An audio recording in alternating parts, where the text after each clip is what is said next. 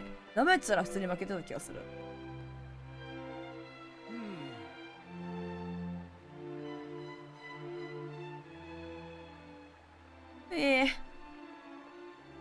トラット兵士長が言ってた旅人たちとは、あなたたちのことだね。よく仲間に加わってくれた王様とトラット、ちょっとイントネーションが終わってる。ごめん、本当に終わってる。イントネーション警察だ。コンニョラです。お強かったです。そう、お強かったんよ。トラット兵士長は玉座のまでお待ちかねだ。さあ、入ってくれ。オッケー。なんかね、そう、みのりさん私声が触っててさ、だからさ、マイクを近づけて大きい声を出さないようにちっちゃい声で喋ってるんだよ。だからいつもより声が近いです。こんにちは。声がもうこれ以上ね、どんどん出せない。いや、出せるんだけど。出せようと思えば出せるんだけど。大変。私は旅の神父です。この地は終わりのない戦いに明け暮れてると聞きます。私にできることは少ないですが、戦いに疲れた皆さんのために最後まで力を尽くします。じゃあお金ください。お祈り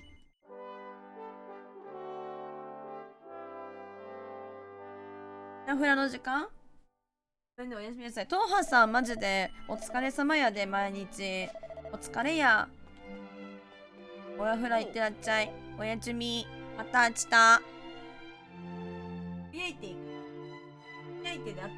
つぶやいてで合ってる。漢字が読めない。つぶやくの方。つぶやく。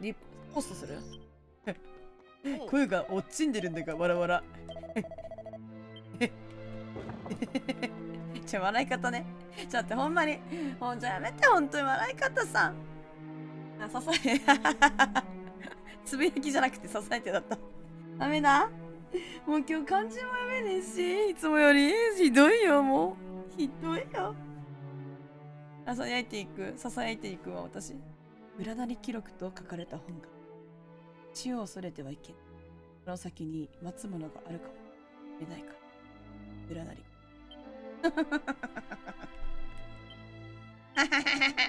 戦いに善悪はない。あるのは紳士である。グラナリ語録。本当にさ、終わってんねんって。いや、それやるからさ、声がさ、ガシャガシャになるわけ。これ3号。はい、ここは王様の寝室でみなりに入られたりなさらぬように。入るやろ、そりゃ。力の指輪。いい、でか。入るなって言われたって入るに決まってったのや。お前たちは無事について何よりだ。さあ、国王陛下にご挨拶。絶対嫌だね。まだ会わねえ王様に。おら、ここの城散策しないから。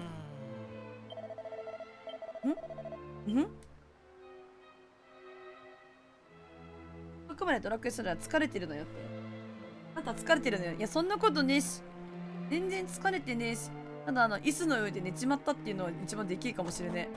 マジで。私なんか、声は確かに昨日からもう調子悪かったんや。とどめかもしれねえ今日がって思ってるわ。非常ありません。兵士長殿寝てんだな。あれなんだ。兵士長殿じゃないのか驚かないでくれよ。なんてどういうこっちゃ。真面目にやんな。あんたそれ本当に押された時どうするの？あんたたちここに置いてきます。あったよね、ここね、さっき。そうだよね。なんか落ちたくて落ちちゃったけど、また入り直さなきゃいけない。本当はめんどくさいから、みんなやめた方がいいと思います。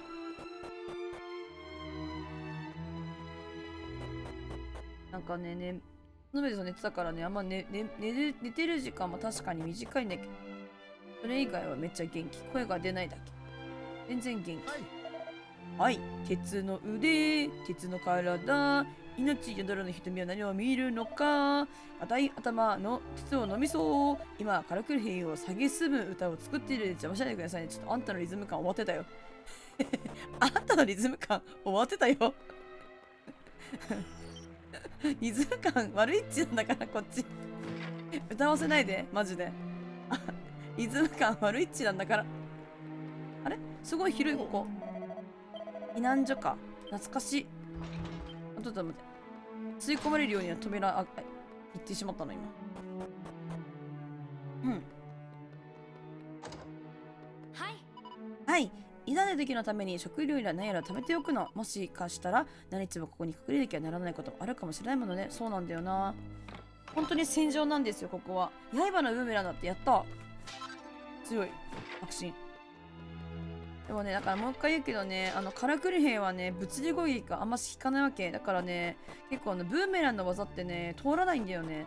全体攻撃でカラクリ兵以外と戦うときは別にいいんだけど、カラクリ兵と戦うときは、お姉さん、あれ閉まんないこっち。あれ閉まらへん。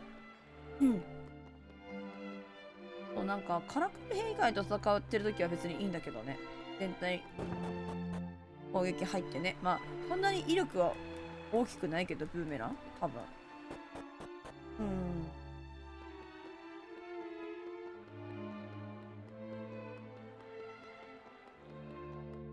これ、食堂だ。来たるべき大形成に備えたくさん飯を食って力をつけておかんとら。おい、おかみ、飯はまだか、飯は。あお前さ、贅沢言うんじゃないよ。やだよ、もう。ここは料理屋じゃないんだよ、全く。食うだけ食っていた時に役立たなかったら許さないからね。マジで怒っていいと思うぞ、おかみ。今怒っといた方がいいぞ。これ絶対役立たないから、こいつ。フラグだから、それ。絶対役立たない、あいつ。断言する。あいつは役に立たないとね。やっぱ探索してからじゃないと王様に会えないよね、普通に考えて。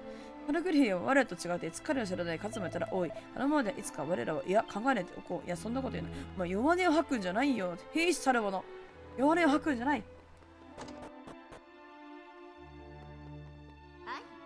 はい。お姉さん不謹慎なんだよな、このお姉さん。オリジナルでもいるんだけどさ、見張りの兵隊さんが何かを見つけたその途端、そこの穴にバッと飛び込んで、他の兵隊さんに知らせに行くの。それがかっこよくて、私ずっとここで何か起こるのを待ってるの。怒らない方がいいのにさ、待ってちゃうんだよな。ね。あの子はずーっと不謹慎だな。よいしょっと。なんかこのミスターハンとかミスターハンみたいな、俺はまだ雇われたばかりよく知らないが、隠れ兵とはどんなのだ。カラクリって響きからすると楽勝な感じがする。カラクリ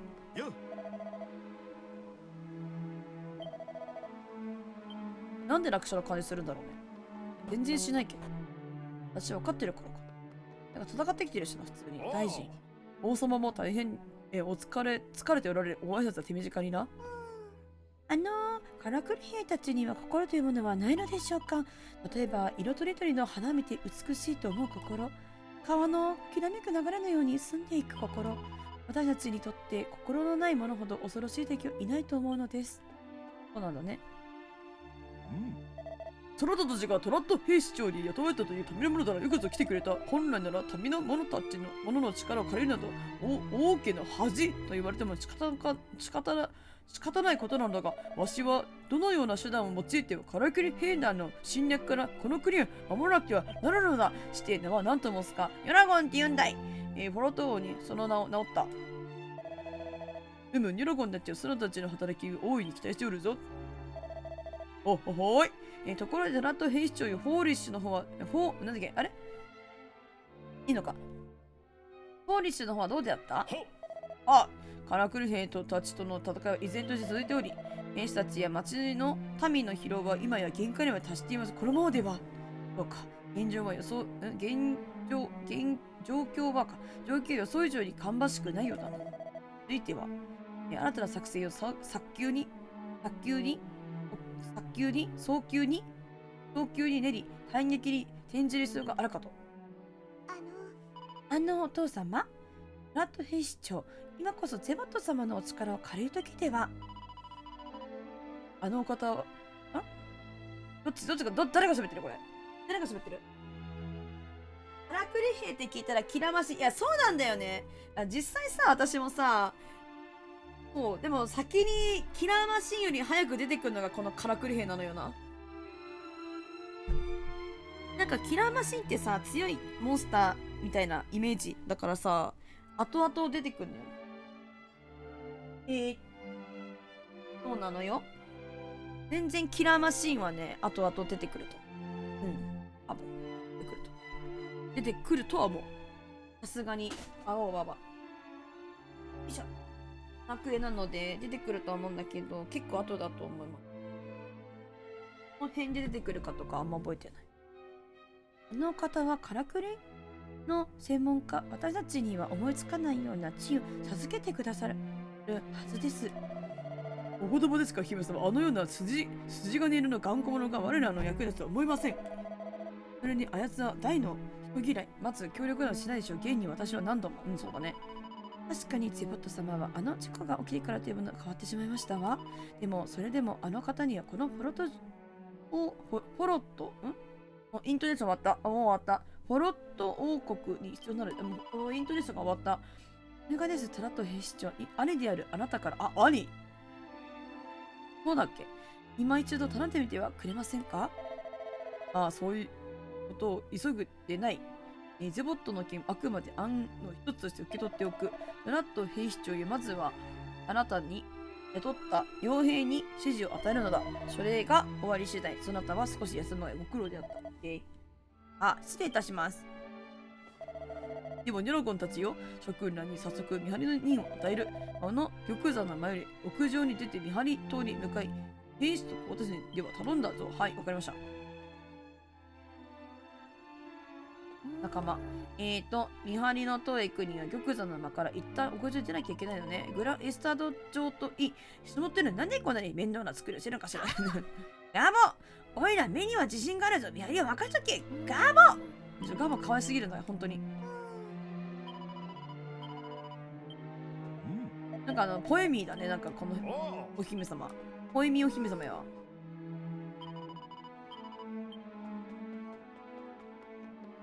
でもなんかテーマ的には結構なんかそっかみたいな話なんだよな。てかさ、これさ、見張りさ、左右あるけどどっちでもええんか。こっから見たら右らしい。よいしょ。ミノルさんはドラゴンクエスト7ってなんかやったことない感じな。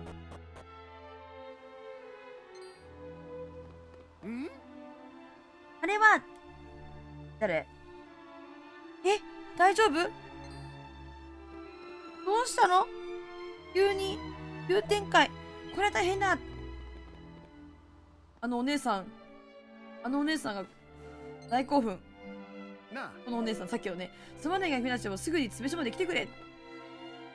これがかっこよくて。不謹慎お姉さん。いや、かっこいい。何か事件なのね。あんた危ないんだよ。ないんですね。そうなんだ。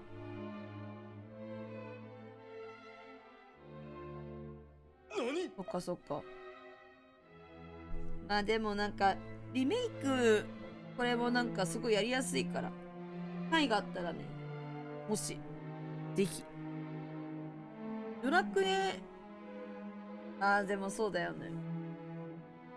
そうなのよ。からくり兵はね、こっち先に来て、こいつがね結構ねクセ者でね、オリジナルの時とかもね結構ここでね苦戦する、やられちゃう。2、3、8、モンスターズ1、2が、なるほど。2、3。11とかもなんか普通に面白いからおすすめやけんね。8か。私8ちょっとなんか、やったことあるけど、8さ、結構なんか、残忍じゃない？残忍系じゃない？モンスターズ好きだったな。私モンスターズ、なんか一番新しいやつとかもちょっとやってたんだけどね、最後までやってないかもしれない。なんか結構多いんだよな、そういうやつ。途中までやって飽きたとかじゃなくて、なんかもう終わっちゃうのかなみたいな感じになってやらなくなっちゃうみたいなパターンあります。何？するとフォーリッシュの町が落ちたというのか？全滅ではありませんが、もはやからくり兵をギフ大丈夫か？しっかりしよう。気を確かに持つのだ。もはや町にはカラクリ兵を防ぐだけの力はなく、奴らはアジトへと退却、おそらく兵団を補強し、次はこの城へ。大丈夫か？分かった、もうその頃でよくここまで知らせに来てくれた。全兵士と傭兵に戦いの用を急がせろ。行け。なんかさ、あれなんだね。傭兵の戦い全カットなんや、やっぱり。なんか普通にもう入ってるってなんだ。ユラゴン、お前たちには私と共に一瞬の外れのゼボットの研究所に行ってもらう。もう時間がない。この状況を脱するにあやつの地位が必要だ。さあ、行くぞ。カラクリ兵どもが城を襲う前に何とかすればならん。わかりました？おう。あら、トラットが喋ってるわ。はい、急ぐぞ、ニュラゴン。ゼボットの研究所に一瞬分かってる。はい、わかります。おう。はい。待って、この剣を装備して、それからこの槍と斧と盾を重くて動けないよ動けないよって言って弱ね、こんな武器など気がするようなカラクリの鉄の体で大抵通用しないだろう。だがそれでも我々は戦わねばならない。そうなの、言ってる通りで物理がねあんまり効かないんですよね。そうなんですよね。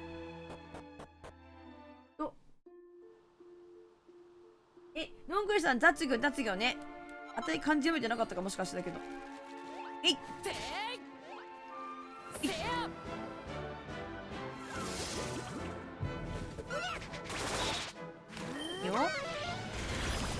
やばい、マリベルの魔力がつけてしまった。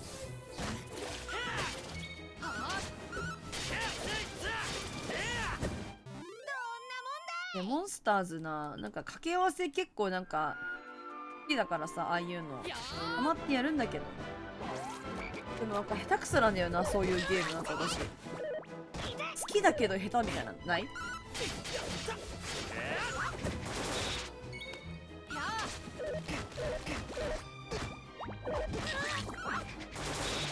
や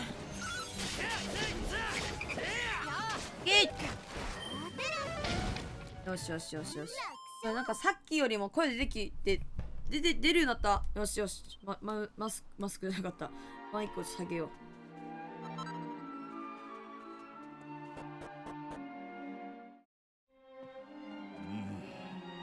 う。もうここへは来るまいと、あの時誓ったはずなのにまた来ることになるとはな。ガボガボが可愛すぎてガボと話しちゃう、マジで。よ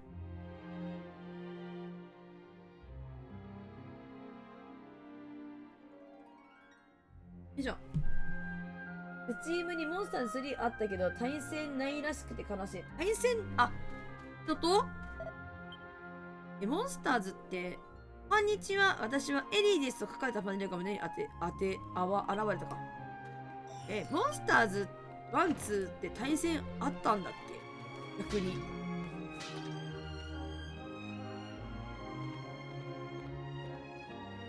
ゼボット。てかそういうことか。スチーム版にはないだけってこと。なるほどね。悲しいですね、スチームないの。私が話す。お前たちはそこで待っていてくれ。はい。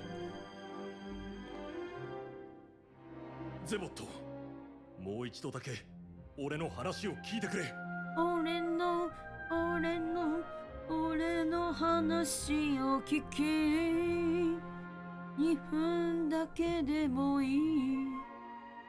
昔は通信ケーブル挿して対戦でき、夏通信ケーブル。ついにフォーリッシュの町の守りが崩れてしまった。次は城が襲われるだろう。もう一度頼む。カラクリ兵を倒すためにお前の力を貸してくれ。オラに力を分けてくれ。しつこいなトラッド。前に言っただろ。そんな気はさらさらないって。デボトさん初めて喋った。俺たちの生まれ育ったこの国が滅びようとしているんだぞ。わからないのか？どうでもいいんだよね。興味ないね。いいじゃないか。人間はどうせいつか死ぬ。今死んでもいつ死んでも同じさ。デボトさんは闇落ちしてるな。お前抹茶さん、いや、ちょうど100日か。ありがとう、抹茶さん。100日連続ご視聴ありがとう。いつもありがとうございます、抹茶さん。へいへい、抹茶さん。へいへい。言ったね、ありがとう。今日は101日目みたいな感じかな。やはりこの男に協力など頼んでも無駄なようだ。そんなこと言うなよ。すぐに城に戻るぞ。こうしている間にも城に奴らが迫ってきているかもしれん。うん。もうそんな経つんやな、抹茶さん。抹茶さんでももっと前からやもんな。なんか、おじさんマーク出るのウケんな。すぐに城に戻るぞ、ニャラゴン。はーい。おう。君落ちしてる。どうさ、人間は死んでしまうさ、彼女みたいに。死んだらそれっきりさ、もう動くことはない。もう喋ることはない。ようこそこちら側で、デルタさん100日、3桁やからいや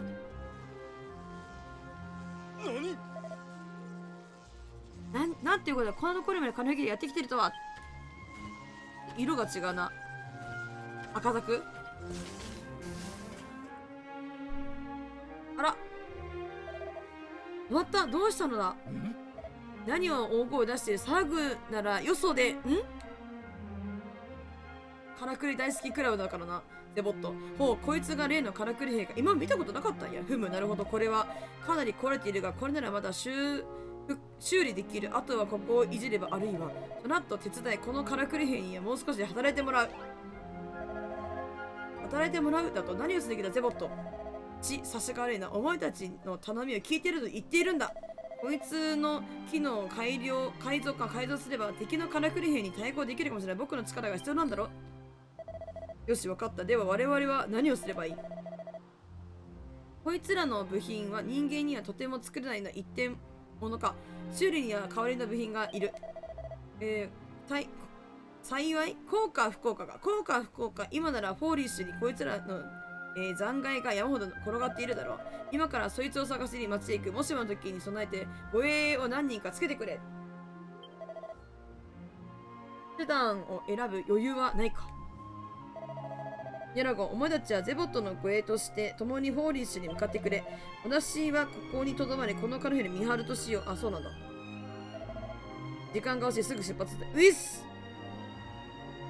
ゼボットも喋れるんだ。これ一緒に。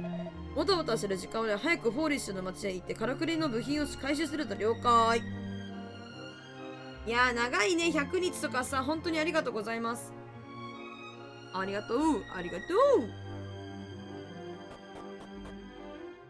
ということで、行くぞ。無視。無視。ふい。無視。ここです。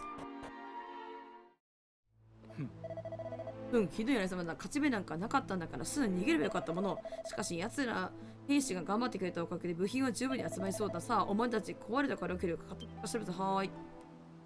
あらマークのやつになんか君のところにまだ使わせた部品があるの。それを取ってくれ。はーい。こんなのなかった。からくりはたとえ壊れても部品を変えれば直すことができる。それに比べて人間はどうだ。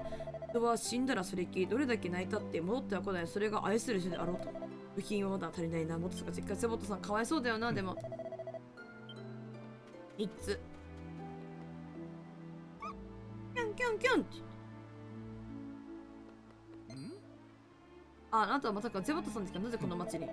君には関係のないことは僕のことは空気とでも思って気にしないでおいてくれ。わかりました。ではそうしておきます。オッケー。あらやだちょっとやられてるわ。腕のあたりに壊れてない部品があるみたいだ。それを取ってくれないか。了解。愛する人に先立たれたものの悲しみや絶望がどれほどのものか。少なくとも僕を二度とごめんだ。いつか必ず失うのならば僕はもう必要ない。だからからくりを研究するんだ。必要な部品をあと少し入ってくる。了解。なんかどれ調べるとかじゃないからさ。これね。はいはい。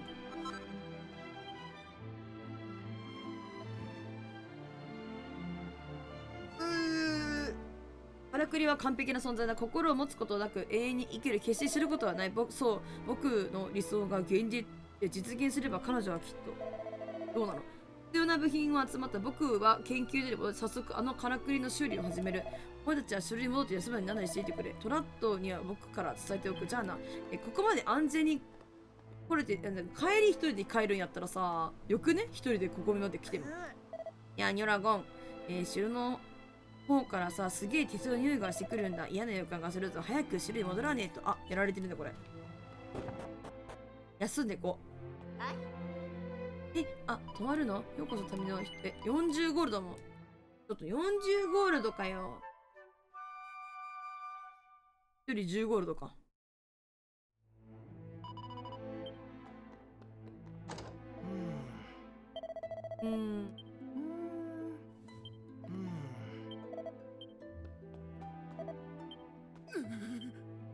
やられちゃってるんだ。返事してくれない。よし、じゃあ戻りますね。てか、まあこれルーラできるのかな。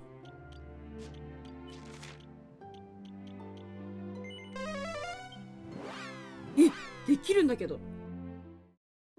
おい、マジか、できるのかよ。なんか、昔できなかった気がするんだけどな。うわ、ズタズタだ。あ、倒れてる、軽くいる。おい、大変だ。とうとうカラクリ兵どもが城に攻め込んできたぞ。あ、銀。お前たちは縄文へ向かい城の中にカラクリを入れるな。はーい。あ、そう、懐かしい。これもね、戦うことになるんだよね。なんかすごいじゃん。いや、山賊みたい。破壊せよ。破壊せよ。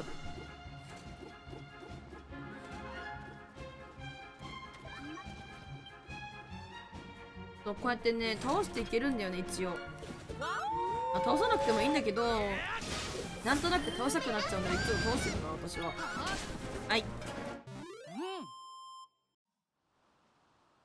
なんか軽い楽しそう。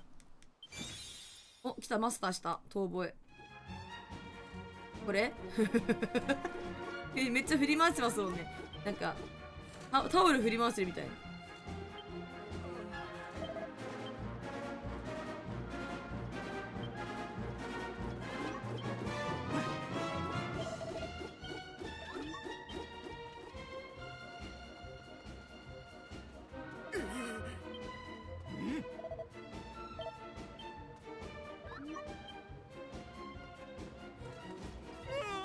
あとは倒せないんだよ。荒ぶってるね。楽しそうだよ。荒ぶっちゃってて。ウォンウォンウォンウォンウォンウォンウォンウォンウォンウォンウォン。敵発見。攻撃モードオン。ご主人様ご命令をどうぞ。踊ってるし、踊ってる。めっちゃ踊ってるで。余裕。労働8号。ご主人様ご命令をどうぞ。あと回復してくれるんだ。ありがてえ。セーブもできる。ちなみにここは昔はセーブできませんでした。回復も自分で持ってなきゃいけないがセーブはできませんでした。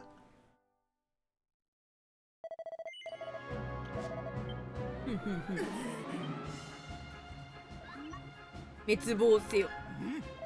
滅亡せよ。よいしょ。行動始まった。始まってしまった。ご主人様ご命令をどうぞ。うわーロード8号で。ロード8号やと結構喉が死ぬ。だぞ。あ、まずい。前線がやられた。こっちへ来るぞ。敵発見。攻撃モードオン。お命令をどうぞ。レッツゴー。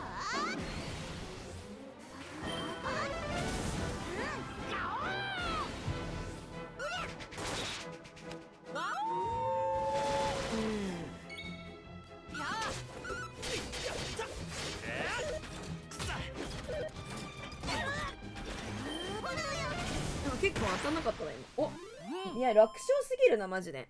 カラクリ兵たちやっつけたそれぞれ96ポイントの経験値を獲得、5の職業熟練度を獲得、108ゴールドを手に入れた。職業熟練度ねいらんのよね。もうレベルマックスなの主人公たちのなんか職業もう変えたい。だから早くね転職したいからそこまで進めたいんだよね。どうすんのよこれ。怒ってるわマリベルが。怒ってた。くさこうなったら道は一つだ。なんだなんだなんだ。ここは俺に任せて研究所に向かってくれ。みんな俺を置いて先に行ってくれみたいな。俺がここを食い止める。死亡フラグやないトか。ラットさんとセボットさんにこの状況を伝あらららえてすぐに助けに来てもらうんだ。うっす。でもそれじゃキーファがすっごく危険だぞ。一人で大丈夫なのか。ガーバめっちゃいいやつだな。心配すんなガボ。死亡フラグ。そうカラクリ兵なんかにやられると思うか。まあはいさあ早く行くんだ。まあまあはい手分けなんかしなかったのにな。いつも俺の無茶に付き合わせちまって悪いな。なるほどね。兵士なんかそのここの傭兵に雇われる時の戦闘をカットする分ここで人数が少ない戦闘やるんだ。今お前そんな性格じゃねえだろ。そうだそうだ。なんだけど俺は結構お前のことを信じてるんだぜ。株上げようとするな。お前がいるから今だってあいつらに立ち向かう勇気が湧いてくるんだ。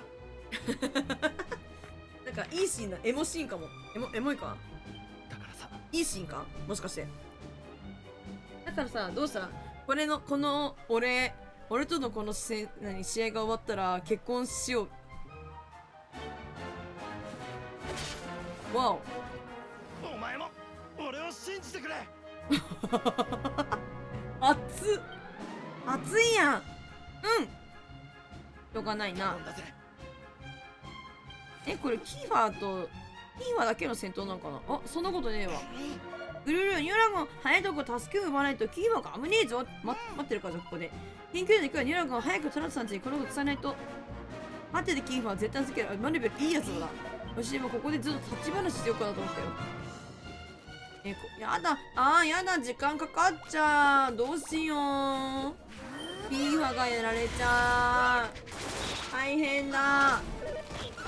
中盤には一緒にラスボス試しそうなセリフだな。そうだよな。なんかラスボス最後まで一緒に試しそうな感じのセリフだよな。まさかな。最後まで一緒に戦ってくれるよな。生きてるのかあいつ。よ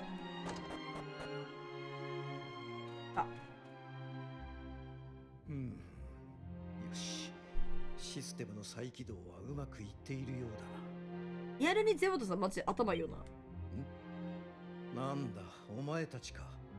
城に戻ったんじゃなかったのか。いやそうなんですけおどっちゃん大変なんだ。城にカラクリ兵が攻めてきた。今すぐ力を貸してくれよ。なんだと。奴らとうとう城まで。てかさっきこの城移動した時にこんな機械歩いてたらわかるやろ。こうしてはおれん。ゼボットすぐにそいつを連れて城へ向かうぞ。それは無理な話だな。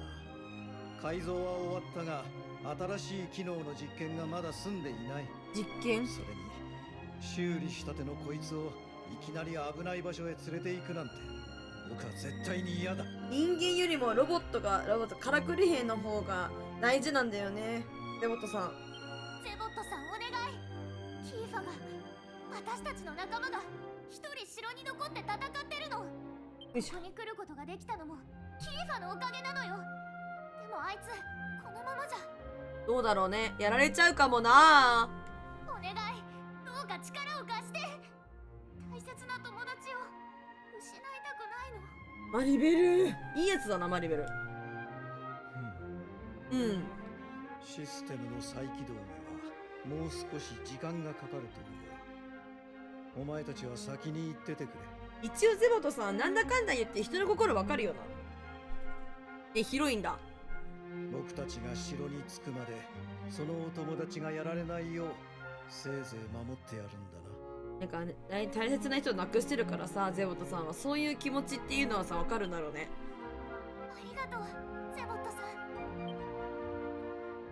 やるやんマリベル。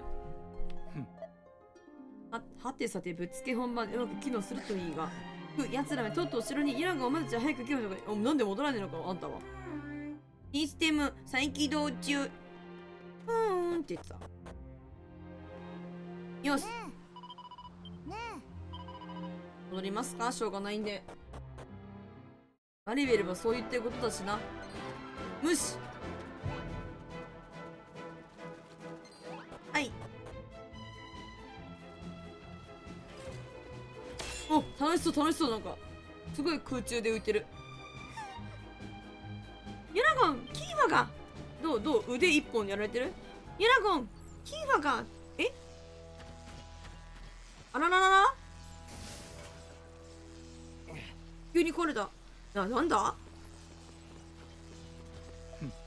やれやれ、どうやら間一髪間に合ったようだね。でもね、何もしてへんけど、ただ戻ってきただけなんだけど。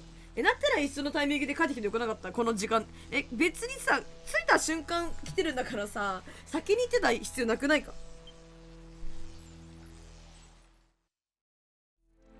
うちらそんな遅かったか。妨害音発信中、集中力 80%。ふむ、想像以上に効果は手伝ってんだ。思考回路がショート寸んでんだ。驚いたな。ゼボットの人に音をいじっただけで本当にからくり兵が壊れてしまうとは。砲撃モード、砲撃特攻、プルルルル。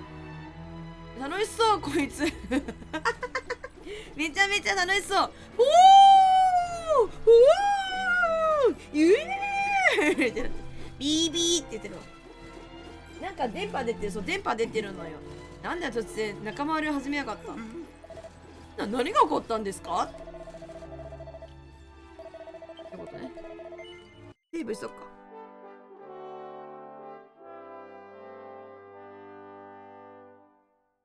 で、また話題なんじゃん。そう。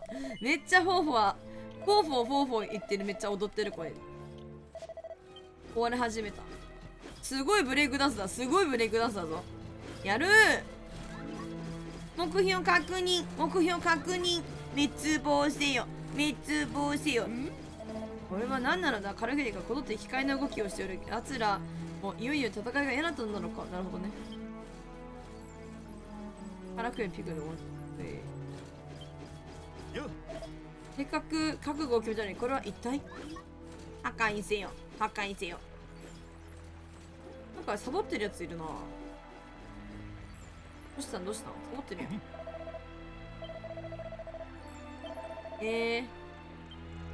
サボってやがったらこいつキーファが戦ってるのに付け出ししろよな。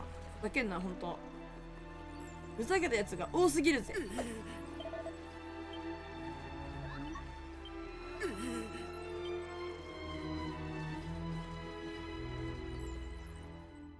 大丈夫キーファー。なんだかよくわからないけど助かったぜ。まったくもう私に心配させた罪は重いわよ、このバカキーファいいねマリベル、いいよこんなバカキーファごめんマリベル、ガボも心配してくれてありがとな。で、これは一体どういうことなんだ。こいつの思考回路から破壊の言葉を全て取り除いた。もうこいつは人を襲うことはない。自由になった。いい女だぜ、ほんまやな。ついでにカラクリ兵は何者かに特別な音で操られていると分かったんでね。少しばかりこいつを使ってその音をいじってみたんだが、無事うまくいったようだ。頭いいなゼボトさん。よくやったゼボット。そして兵士たちよ、諸君の働きに感謝する。なんだトラットなんかすごい偉そうじゃねえかと思うんだけど、トラットさんはお兄ちゃんだから、まあ弟に対してだから偉そうだろうかなって感じよ。特にキーファー、お前は城の門を最後まで守ってくれたな。見事な活躍だった。なんだこれ好きそりゃどうも。このからくり兵を使えば敵のアジトへ乗り込むことができる。ついに戦いは終わるのだ。とその前にお前たちや他の兵には休息が必要だな。よし、では作戦会議は明日の朝一番に行うことにする。ご苦労だった。今日はゆっくり休んでくれ。ゼボットもな。いいやで。何もしないとしてたら、そうなの。トラットさんはね、マジで何もしてない。マジで。ただ一緒に連れてきただけ。まあ大事なことなのかもしれないけど。傷ついた兵士たちは城内に運ぶ手当てを受けて一命取り留めた。ドラゴンたちは手伝いを終えると崩れ落ちるように城の一室の床に体を横たわ眠った。そして夜が明けた。めっちゃうつぶ、そうだ、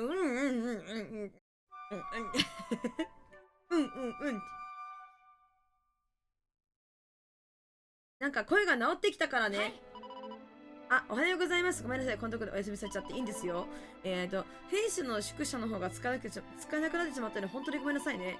そうそう、トラッドさんから伝言よ。作戦会議を始めたいからすぐに詰めまで来てくれって了解。仲間。アボや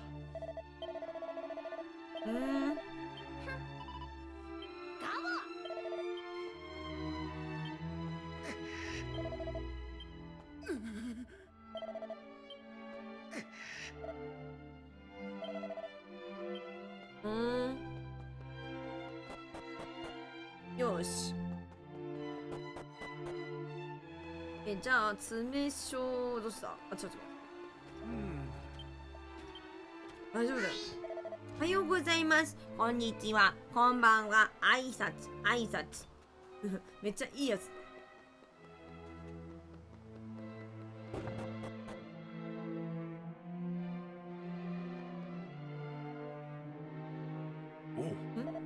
来たら夜がで作戦会議を始めよう。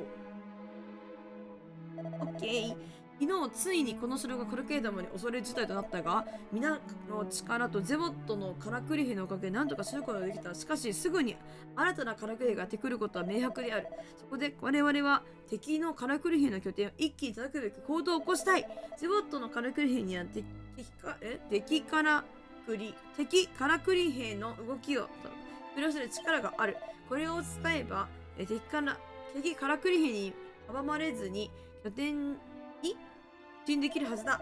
そして、拠点に潜んでいるであろう敵の目玉を叩く。親玉か、ごめん。目玉じゃなかった。目玉叩かないで。敵の親玉を叩く。そうすればこの国は救われる。で、そこでニラ君諸君には私と共に拠点へ赴いてもらいたい。兵将殿、我々は連れてってはもらえないのですか？最悪だ。徳浦や、城を頼む。入れ違いに敵カラクリ兵が襲ってくるかもしれないからな。これは潜入、作戦と侵入か侵入勢について人数は少ない方が良い。良いな、ニョラゴン。まあダメだけどいいということしかないでしょう。よし、ニョラゴンたちは先行部隊として敵の拠点へと向かってほしい。私もゼボットのカラクリ兵を連れてお前たちとあと追う。終了。会議は終了。各人は、城の守りを固めてくれ。みんな頼んだぞ。ははー。さあ、イエスさあ。潜入。やだ、ごめんなさい。本当にありがとうございます。やばい、眠たくなってきてしまった。よいしょっと。トラット、僕はエリーの調整を務めてくる宿舎を借りるぞ。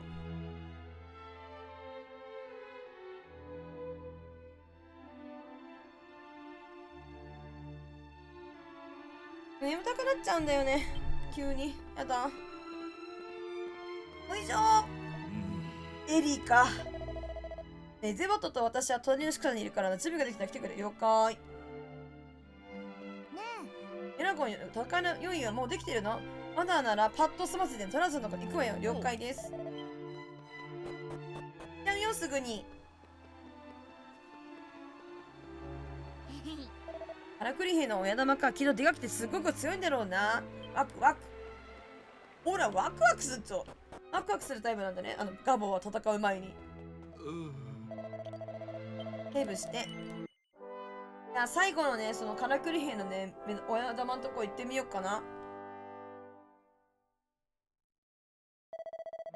はい。からくり兵の動きさえ止まってくれれば拠点に張り込むの楽だろう。そして親玉をやっつける、腕が鳴るよな。ニュラゴン。腕は鳴らないんじゃない？バキバキ鳴ってるのかい？そういうこと言ってるんじゃないんだけどね。分かってるんですけどね。よいしょ。並んでる、ちゃんと片付けてること。おう。私の名前エリーです。よろしくね。悲しいよ。それにしてもこいつの動力源は一体何なんだ。この装置の謎が飛ばしたと。まだ喋ってた。僕の夢は叶うのか。やばい。永遠の話をつっった。ごめん。よし、エリー、もういいよ。トラッド、調整は終わったぞ。エリーか。やはりハロー、また悲しくなってどうした話聞くか。確かに音楽話悲しいもんね。エリーはもういないというのに。めっちゃ悲しいで。さて、調整も終わったな。ではそろそろ出発しよう。これが最後の戦いだ。からくりとかにさ、自分が好きだったその人の名前つけるの悲しいよね。ゼボット、からくり兵は借りていくぞ。いいな。だって代わりには絶対ならないやん。僕も行くぞ。エリーを一人にはしておけない。オーマイガッシュ。勝手にしろ。お前の命の保証はできんからな。そうだぞ、自分の身は自分で守りな。お前が守れた命など今までにいくつあった。お前傷えぐってんじゃないぞ。ほら、かわいそうに食らってるわ、めっちゃ。ああ、すまん。こちらの準備も完了した。では表に出ようか。はい。ち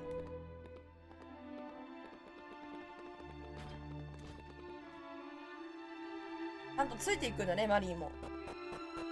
エリーも。おっと。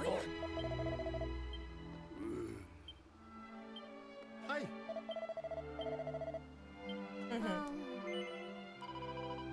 おう。よし。メモリ確認おはようございます。ヨラゴンさん。賢すぎ。よし、全員揃ったな。それでは出発するとしようか。我々は一旦ホーリッシュの町へ行き、兵士たちに作戦を伝えておく。ヨラゴンたちは、先んじてカラクリ兵の拠点へ向かい、我々の到着を待っていてくれ。はーい。兵長殿、良い知らせをお待ちしていますぞ。しっかりね。オッケー。いくわよ。頑張ってね。頑張ります。お前ら絶対生きて帰ってこいよ。オッケー。つうわけで、ヨラゴンの呪文、ルーラ使えるんだけど、拠点あるね。なんかさ、ほんと過去の世界だったらさ、絶対ルーラなんか使えなかったはずなのにさ、使えるんだよな。風情がないよ、風情が。めっちゃ集まってるやん。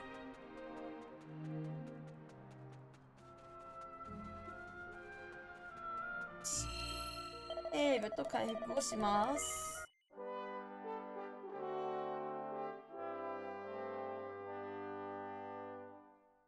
よし。どこで待ってればいいんだ。ここなんだ。そうなんだ。ダメだ、それ以上は進むな。見ろ、奴らの数が前に増して増えてやがるんだ。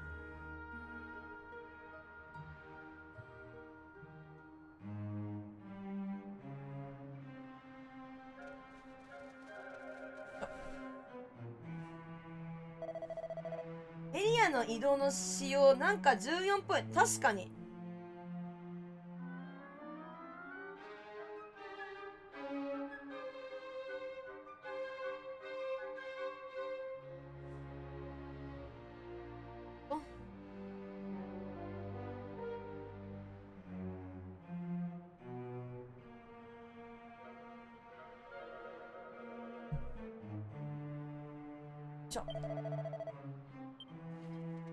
いやー、FF14 やりたいな。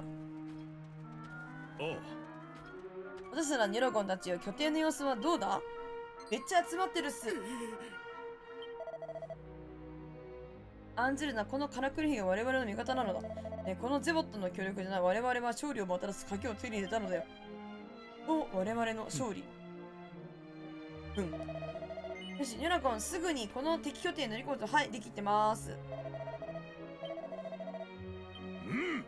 はい。突撃エリア移動ね。なんか FF14 ってさ、こういうさ、坂道あるよね。あ、来た、エリーの回電波を楽しそう、みんなカラクリ兵。ワキワキワキみたいな。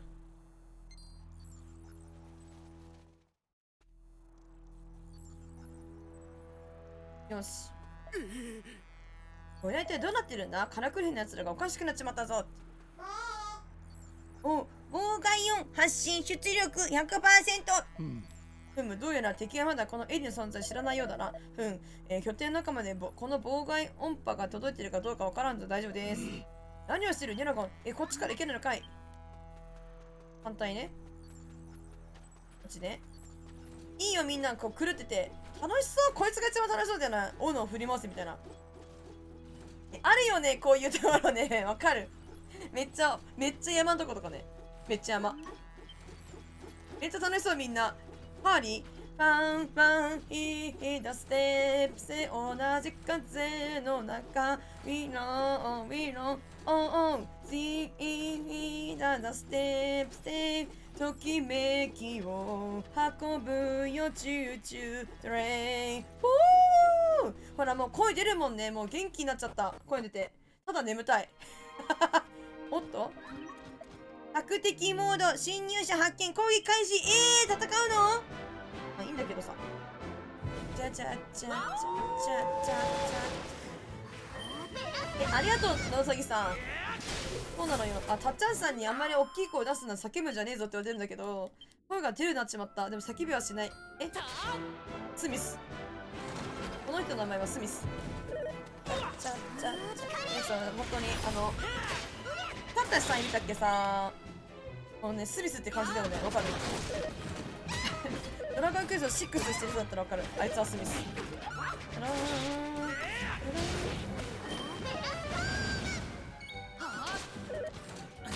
わおわおわおわおわお。ざっとこんなもんね。これあれだね、ノーソギさん。あれや、なんだったっけなんだっけカイと戦うところあるよね。これ FF14 でさ、名前忘れちゃった。めっちゃあるんだよな。どこだったっけ。出てこない。どこだっけ。あと、種泥棒とかってニョラコ喋ってたじゃん。敵とかなのかなって思って来たらキーワード驚いた。そうなんだよね。理由調べた理由。ね、まあ私ちょっと配信でネタバレになっちゃうから言わないけど、そうなのよ。そう。魔導工場、そうだよ。多分そこだよ。一応、なるほどね。ウケるよな。こいつ昔から種泥棒って言われてる有名だよ、めっちゃ。泥棒で有名。全国どころがね、ワールドクラスにワールドクラスに指名手配されてる。あいつを許すな、種泥棒。わお。結構なんか会心入りまくるね。敵の確率高いかもしれない。世界的指名手配草なんかでもそうじゃん。海外の人だってこいつ種泥棒だって分かってんだぞ。めっちゃ噛むけど種泥棒だって分かってんねん。有名やでこいつ。イビこれ戦わないんだね。こっちは今いけないんだね。ちょっと眠たいからね、立ってちょっと今やってんだ。じゃあ声が遠いかもしれない。あと私がちょっとうつむいてる。ごめん。そうじゃない、泥棒なんだ。そうなの、泥棒なの。まあ理由はね、ちょっとみのるさんやってったら分かりますので見てください。へへへ。それでことなんです。爆笑。種泥棒キーファー。そうだよ、種泥棒キーファーです。こいつは通りな天下の大種泥棒キーファーです。だからね、ほんとね、キーファーにはね、種使いたくないんだよね、私。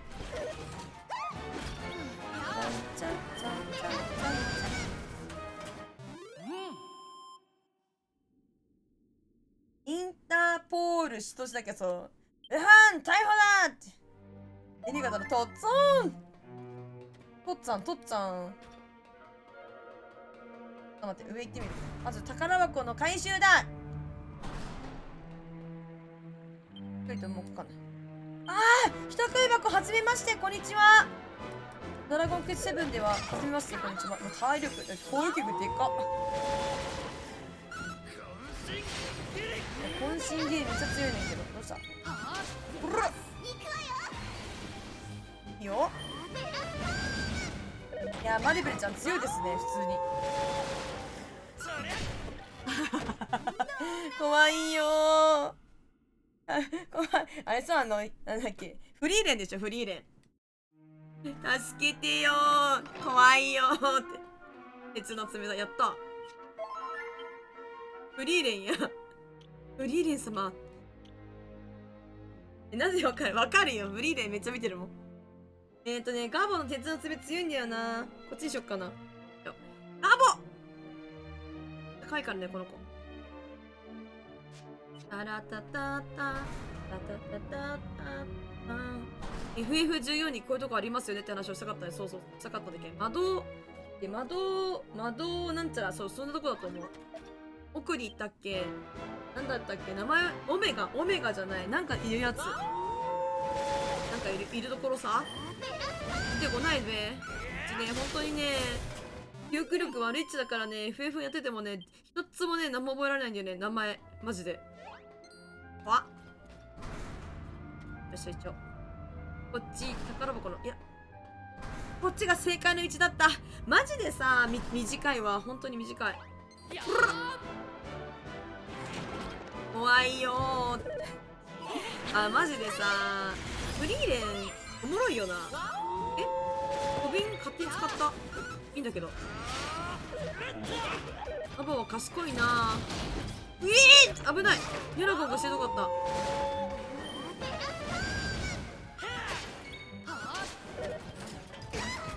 やばい。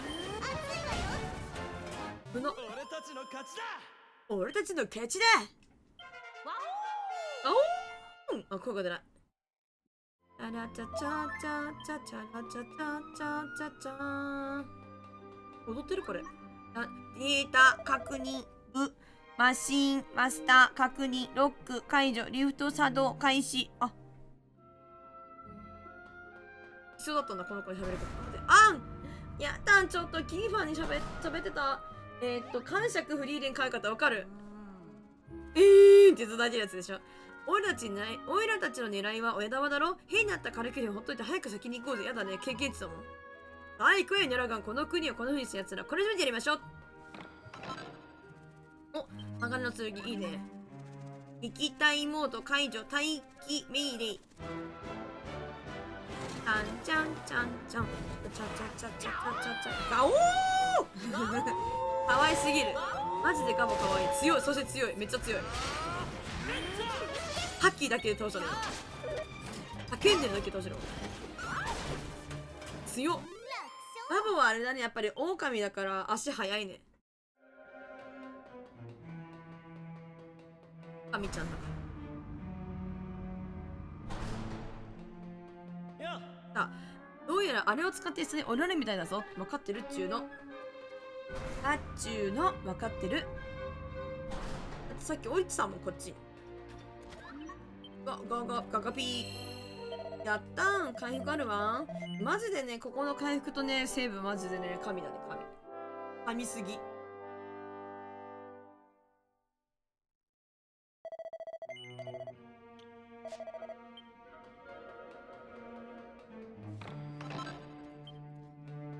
まあ、宝箱あんだもん。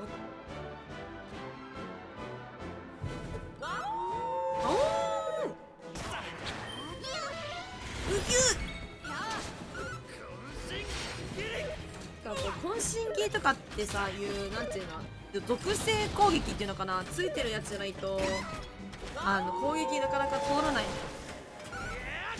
これね、普通にヨナゴンが剣の攻撃今槍の攻撃しててもさ、全然攻撃通らんやん。ちなみにキーファー氏は鋼の剣の方がさすがに攻撃力たっきゃ。今なんだっけ。帰るので帰りましょうか。よし。もう一回回復して。行くわよ、みんな。中ボスよ。ぬぬぬ、僕ちんのカラクル兵を壊したの貴様らか。ぬぬぬ、どうしてくれるんだ。せっかくの楽しい殺戮兵器が使うものならないじゃないか。ぬぬぬ、許せぬ、許せぬ、許せぬ、許さぬ。貴様ら生かして帰れると、生きて帰るとか思うな。じゃんじゃん。研究員たちって名前なんだ。へえ。超えたい。いいよ、頑張れ。これやめてほしい、全体攻撃。じゃあなんかあるか。いまいち水いまいちなんだ。機械に水って効きそうじゃない普通にさ。でも効かないんだね。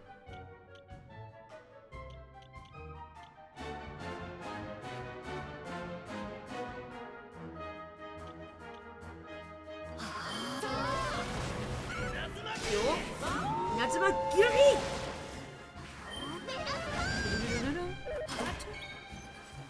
弱い弱い弱い弱い、本当に弱いわ。歯応えがないぞみんな。弱すぎる。これ私たちが強いのかっていう問題じゃないと思うんだけどな。ぬぬぬ、僕ちんが敗れようともカラクレ兵団は永遠に不滅。ジャイアンツか。カラクレ兵こそあの方が魔王様が創造せし最高の破壊者なのだ。グフ。ジャイアンツかお前。我が巨人軍は永久に不滅です。ミスター長島かお前。長島そうやないかい。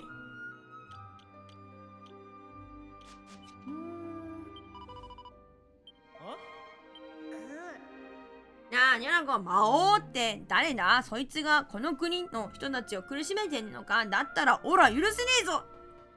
オラ許さねえ。もう一回セーブします。さ、本当にさ、本当に言うんだけどさ、ね、マジで本当に言うんだけどさ、弱くない？ここのレベルって15じゃ上げすぎてんのかな。でもあんだけサクサクいっとったらレベル上がんで。待って、うち強く知るような敵。そうだよね。新しい子が増えたね。性格的に野生児みたいな。さすがの大崎さん、お目が高いですね。この子はですね、狼ちゃんですわ。もともと狼なのですわ。狼だったんですけれども人間にされてしまいましたのよ。出た出た、こいつ強かったな。背後取ってるから、こっから攻撃すらいいんじゃない。弓とかで後ろ取ってるからよ。完全に前から攻撃する必要なくね。敵だからないよな。わざわざ前から真正面からね、バカ正直に行く必要ないよな。勇者の風上にも置けねえからな、こっちは。関係ねえからね。オラ網元、いや、オラ漁師の息子なだけだからよ。そんな大層なことはねえんだよ。オラはよ。なんか最後、下までちゃんと電波取ってんのかね。よし、ということは何すの逆回路の王子様。貴様たち、どうやってここへやってきたのだ。なーに。横になって寝る準備しますよ。あ、了解ですわよ。まさかあれだけの数のマシン兵たちを全て倒したとでも言うのか。はい。いやバカな。人間風情がいくら束になったとてそんなことはありえん。なんか魔物たち結構なんか可愛くね。いや、それは試してみればたやすくわかることだ。行けマシン兵たちや。行きません。動くんかい。下までは電波来てないんだね。じゃあうわ、夏いな。まずこいつらで前座って言うんだっけ。前座だよね。前座なわけよ。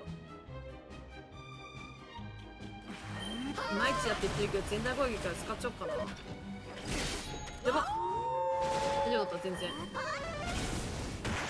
余裕だってば。どうしてこんなに弱いのみんな。あんたたち鍛え方がちょっと弱いんじゃない。鍛え方がいけないんじゃない。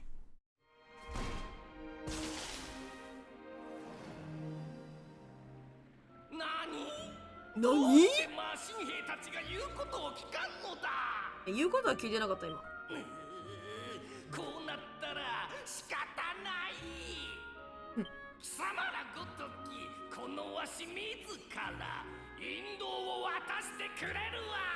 いいね。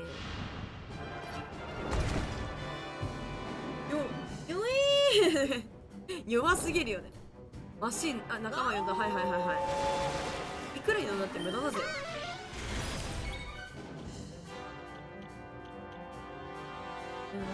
じゃん。お、いいね。ギュリッキーファー狙われやすかったですね。もういいよいいよ、みんな強いよ。かぶってる。でみんなにやる気を引き出してしまったかもしれねえ。強っキーファーマジでキーファー強すぎなの今。もうなんかね、みんな自動戦闘でいいやって本当に思ってる。心から思っている今マジで。キーファーに倍シオンかけちゃおう。強強強強強。おいけいけ。アリベルのかけちゃう。でこのバイシオンとかってさ、魔法攻撃にも通用してんのかな。種泥棒強いよね。種泥棒泥棒なのに買っちゃおう。あっもうなんか別に足読みしみせずやっていく余裕。全然あんたの攻撃なんか効かないわよ。ベホマラーとかやってるわ。でも残念でした。機械はもういません。あんたの仲間は全員いません。ドンマイドンドンドンドンマイドンマイホテ弱っ俺たちの勝ちだ。弱っ。全然攻撃しないニュラゴン。ニュラゴンはやっぱり司令塔なんで全然攻撃し、あんたたちがやんなさいって言って、行けあんたたちカペラさんおはよう。あ、違う違う、こんにちは。ニョスニョスニョスペンギンっつって圧勝。もう雑魚すぎ。建前俺たちの勝ちだ。本音弱っ。そんなのよ。めちゃくちゃ弱い。レベルアップ。そう、カッパレさん今日は声がね落ちんでてね、さっきまで静かに喋ってたんだけどね、治ってきたから大きい声出してる。どうもこんにちは。魔界で最強のマシンマスターと呼ばれたこのわしが負けるとは。絶対魔界じゃ弱いって。お前悠々白書読んだことある？魔界めっちゃみんな強いよ。魔王様より熱かったマシン兵団で人間を恐怖のどん底に叩き落とすこの計画。この計画よもやこんな形で失敗するとは。よもやよもや。グッハウディニンマシンマスター。そうよ。こうなればもうすごいわらわら触れてる。すごい触れてる。大陸ごと消し飛ぼうとわしの知ったことではないわ。すごい触れてる。どうした？バイブなんかマナーモードっすか？マナーモードにする？電話来てるよ。魔王様の命令など無視無視。人間ども一人残らずギッタギタに滅ぼしてやるわ。大体そういうパターンってさ、魔王様がさこっそり見ててさ、なんか全部聞こえているぞみたいな感じでさ、ね、魔王様がさ遠隔操作的な攻撃でさその悪さをしようとしてるさやつをさなんか粛清するみたいなさパターンだけどさ、こいつはどうなるんだろうね。キュウリの断面みたいな色合いしてんのこいつ。キュウリの断面みたいな色合いしてんな。あ、粛清はされない感じ？最強最悪のマシン兵デスマシンや。そういえばそうだったかも。これ3段階だったっけ？キュウリのダメージ死ぬよね。あははははははは。キュウリの断面死ぬ。これはデスマシンリフレクしなきゃって。お破壊せよ。すべてを破壊せよ。あ、痛い。どこ痛い危ない。危なかった。持って帰るとこだった今。どうぞ。キュウリの断面みたいなやつ増えてる。なんかちょっと青く紫になりきれたナスみたいなやつ。行くぞなんでそんなとこに顔生えてるんだよ。なんでだと思う？おしゃれだと思ってるからね。個性よ。まずは戦場のダンス。ダンスイントゥナイト。火の息吹き出した。全然余裕です。ギリ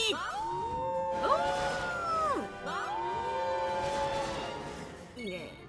癒されるわ。効かない。水流効かない。水効かない。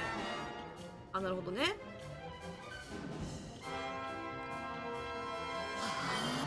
ドラゴンはもうバフ吹きかかる。エラクトーム。そうすればみんながハッピー。あ、いてつく波動。意味あったか。あ、アイキルトがなくなったぐらいか。ちょいキルトだけど、ちょいキル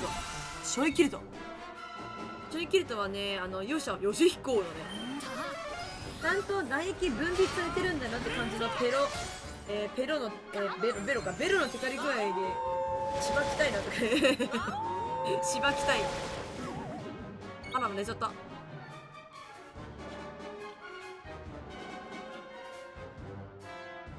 ちなみにこの子はあれだね、カラコンピンクのね、おしゃれだわ。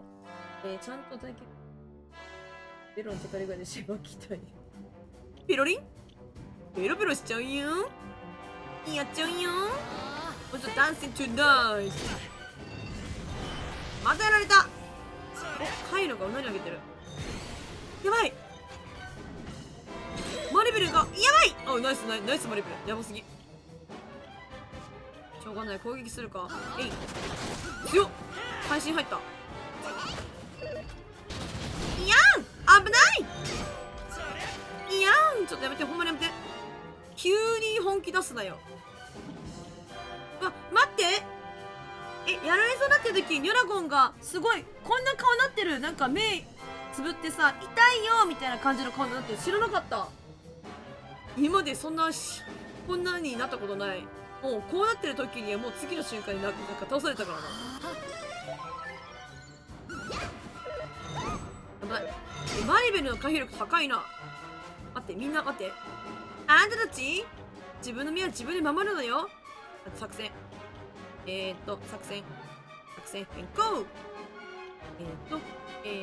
全員命大事に命令させてくれ。そんで持って道具使って。火の人形を使ってどないすんねん。ナイ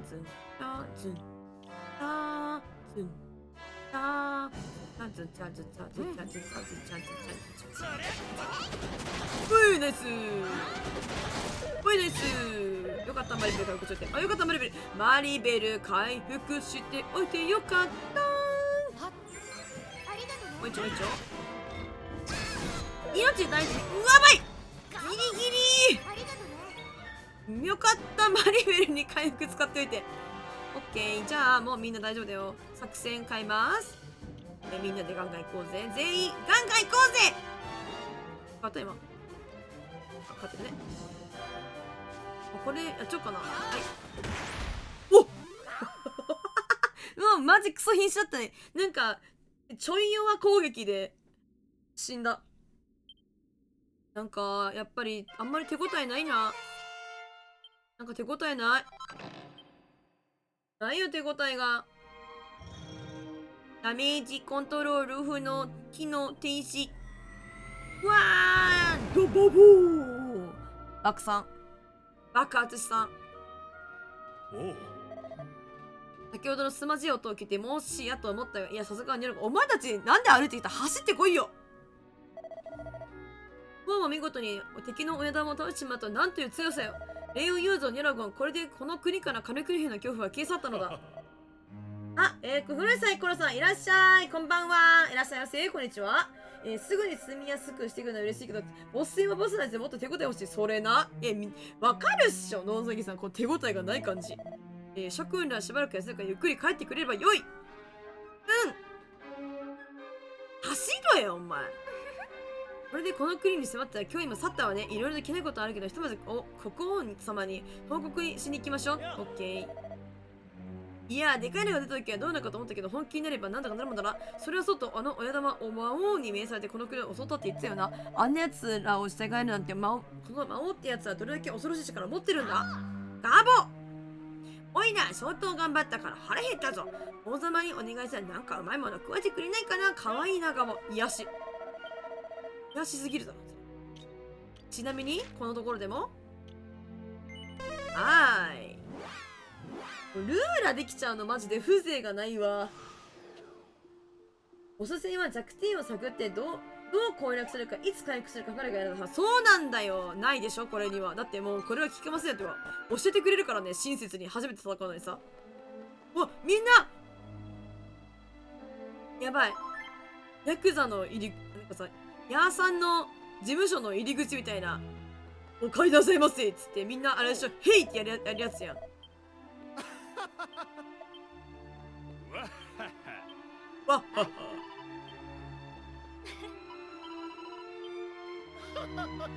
かの地より現れし勇敢なる者、ラララ、この国を救いたもう。やっぱりこういった英雄物語の方が歌いやすいですよ。水深はないです。龍が如くの配信してほしい。マジでね、龍が如くね、やってたんだよね。結構、なんで別にいいんだけど、長くなるじゃん、あれも。長くなるやん、あれもさ。龍が如くめっちゃ好きだけどね。桐生一馬だ。桐生ちーん。やっぱ真島の兄さんよな。自動的に来ました、ここまで。ノー。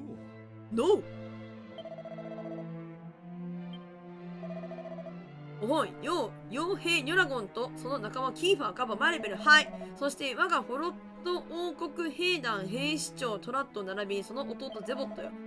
今回の戦いでそのたちの活躍実に見事であった。この国の王として民を代表して礼をしてもらうぞ。誠にご苦労であった。我が使命を全うでき嬉しく思っております。真島好きで、真島のりんちゃんいいよな。あとね、私が好きな人もう一人いる。誰で絶対ににょっさやってると思うやろ。龍が如く見たいけど戦士多いよ。そうなんだよね。まあ投げようがね、なかなかね、取り扱ってるコンテンツっていうかさ、その内容がさ、なかなかなもんだよな。刺激が強めね。龍が如くは春日一番の印象が強い、一番ある牛丼のうまそう。そうだよね。春日のやつ実はやったことないんだよね、私逆に。桐生一馬だの時のやつをやってて、まあ途中からだとやってないシリーズがあるんだけどね。大抵やってたんだけどね。私はやってるより、龍が如くとかめっちゃ好きだよ。あとね、何気に好きだったのはね、龍が如くのね、ゾンビ撃つやつめっちゃやってた。あれめっちゃやってたわ。意外とおもろいんだよね、あれ。なかなかね、あんまりね、話題に出てこないけど、あれ結構面白いですね。真島好きすぎるやん。あと私ね、サイの、なんだっけ、サイの花屋あれ合ってるか。サイの花屋好き。あの人めっちゃなんかさ、途中からさ便利すぎて出てこなくなってるけどさ、あそこのさ、なんかさ秘密基地みたいなところさ、めっちゃワクワクしてない。だから好き。そこでその人たちに何か褒美を取らせたくも何が良いかな。お金ください。この国ください。お願いします。私は使命を果たしただけであります。褒美なんて受け取れません。ほら、この国が欲しいぞ。ごとく全然触れてないね。そうでしょ。まあそうだよね。なかなかさ、なんかやろうと思わないとなかなか手を出しにくいものではあるよな。でもなんか結構みんなゲームやってくれて実況やってるから、実況を見るだけでも結構面白いと思うけどね。その分このゼボットと傭兵の者たちに与えていただきたく思います。うちらマジありがとう。褒めると必要ない。面倒だから僕は帰らせてもらう。行くぞ。チャラチャラチャラナーダンチャチャラチャンチャンチャン。ゼボット様好きだったのかな。お姫好きなんだ。ご本では傭兵ニョラゴンよそらたちへこれを送ろう。いや、国ください。我が王家に伝わるどこかになるで。いや、家ください。この国ください。いや、城ください。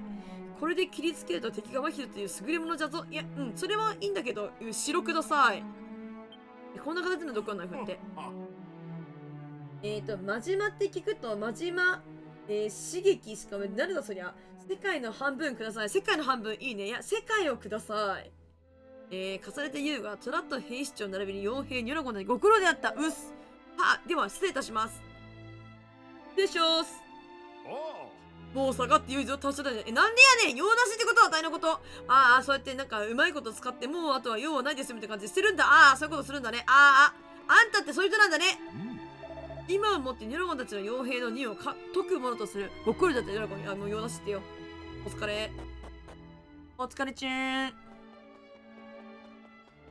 お疲れ様。博多の塩。どこ行ったのみんな。結局お城でうまいものが食べれなかったな。残念。ほんとやな。あれ、あの恋がどうなったか知りたいじゃろ。もう恋なんてしないなんて言わないよ絶対。いねえ。こんにちは。私は胸に当てられたバネマンちゃん乱暴に開いた。なんでこの子がエリーちゃんだったのに。そのままもうフランスだ。どういうこと？フランス。回れ回れメリーゴーラン。チャラチャチャチャチャチャチャラチャチャチャン。ララララララブソング。ラブソング、なんかさっき恋をしてるお姫様っぽいからラブソングっぽい歌を歌ってるんですけど、お気づきになられましたか？私がただただなんか夏メロを歌ってることないんですよ。そうだ、ごめん、自動戦闘にしてるから私ニョラゴンも全部ボタン押すだけで勝手に攻撃しまってるわ。そういうことね。全然気がつかなかったわ。おしゃれなトンチだったのに気がつかなかったわ。用なしね。フランスだわ。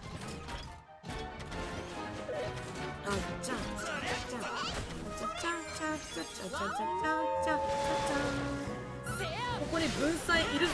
やっぱりあれだね、抹茶さんは本いっぱい読むから、その言葉のなんか言葉遊びが上手なの。さすがだわ。お姫様どこ行っちゃったの？だってお家いなかったよ、ゼボットも。どこ行ったん？いいけどボコボコにするよ。手合わせしてやから舐めた口利きやがって絶対ボコボコにする。ニョラゴンたちに本当に強くなったら諸君らがいなければどうなってるかと鳥肌が立ってしまうよ。お姫様どこ行っちゃったの？お給金もらえてなかった。あっぶな。1200円失うとこだった。またいつかこの国に何かってお金あっぶな。大事なものだったわ。もらわずに帰るとこでしたわよ。教えてくれよ。てか王様からもらえよ。それは王様よ、毒がないとどめお金をよこしなさいよね。それはあんたがもよこしなさい。もう一回聞きたい。なんつった？そういうことね。はいはいはい。お姫様とどこ行っちゃったの？デボットさんに話しかけようっつってる。喋りかけたからいいと思うんだけど、姫様と違う、こいつがトラットか。ゼボットどこ行ったんや。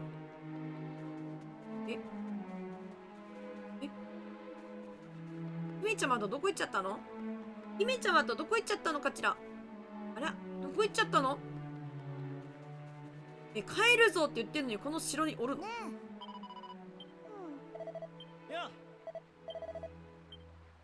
あれ？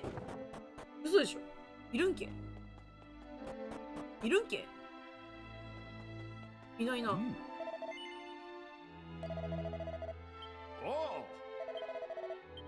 ちなさ、めちゃめち